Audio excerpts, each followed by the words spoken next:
করছো? এই যে আমার বাবা দিয়ে গেছে আমার কাজ, মালা গাচ্ছি। কিসের মালা? পুঁতি? পুঁতির মালা। এটা মানে এটা একটা মালা গাঁথা ছিল, ছিঁড়ে গেছে, এই যে ছিঁড়ে গেছে।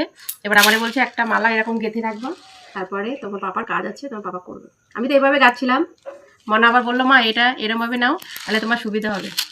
ডাবল সাইডের টেপের মধ্যে এটার মধ্যে আটকে দিয়েছে, আমি এরকম করে নিচ্ছি। আমার ওইভাবেই বেশি সুবিধা হচ্ছিল, কিন্তু এইভাবে হচ্ছে যেরকম করে। মানে হারিয়ে যাচ্ছে না? হ্যাঁ, এরকম চলে করে যাচ্ছে? নিচ্ছি।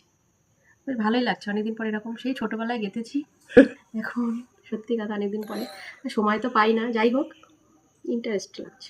আমাকে একটু গাঁথতে দেবে? পড়তে না বসে গাঁথবে মালা? এটা কালকে লাগবে, আমার কয়দিন আগেই দিয়েছে তোমাদের দাদাভাই, বলছে একটুখানি গেঁথে দেখো না। আজকে সকালবেলা বলছিল তোমার ওইটা হয়নি মালাটা গাঁথা। যাই হোক করতে থাকি, দেখি কতদূর হয়।